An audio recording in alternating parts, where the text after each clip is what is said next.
Humiling ang kampo ni dating Pangulong Rodrigo Duterte ng interim release o pansamantalang paglaya sa ICC habang hinihintay ang kanyang paglilitis. Saksi, si Salima Refran. 3 buwan matapos makulong sa The Hague, Netherlands, hinihingi ngayon ang kampo ni dating Pangulong Rodrigo Duterte sa International Criminal Court o ICC ang kanyang interim release o pansamantalang paglaya. Ayon sa kanyang defense team, may isang ICC member country nang pumayag na tumanggap kay Duterte para doon pansamantalang lumaya na susunod sa mga itatakdang kondisyon. Redacted o itinago ang pangalan ng bansa sa dokumentong ibinigay ng ICC sa media at pinost sa kanilang website. Iginiit din ng defense team na hindi flight risk ang dating Pangulo at hindi na kailangang nasa kustudiya siya ng ICC para masigurong haharap siya sa korte. Dagdag nila, hindi patuloy nagagawa si Duterte ng krimen. Hindi lalahok sa anumang public engagement o hahawak ng pwesto o makikipag-ugnayan sa ibang tao maliban sa kanyang pamilya.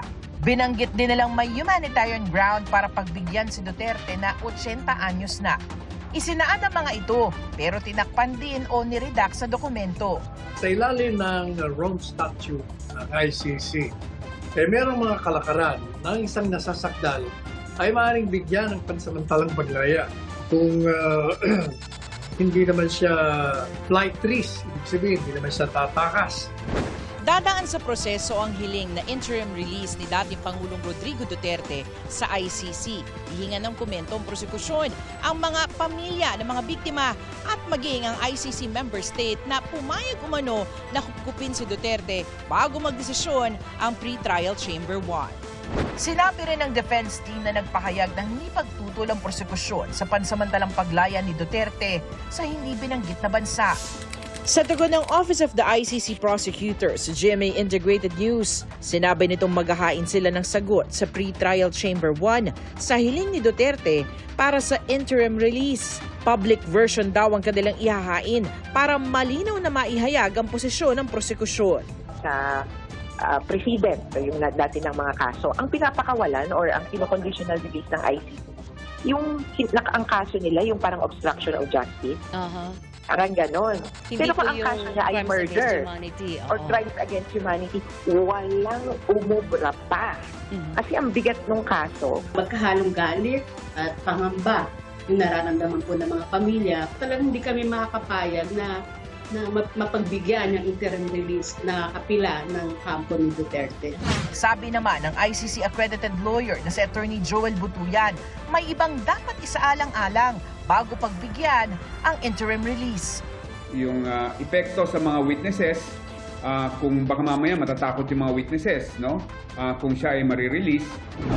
Sa impormasyong nakalap ng GMA Integrated News Research, hindi bababa sa 6 na akusado ang nabigyan ng ICC ng interim release. Para sa Malacanang, nasa ICC na kung pagbibigyan ng hiling ni Duterte. Pero pansin nila sa mga pinangako ng kanyang kampo. Mr. Duterte will not continue to commit crimes.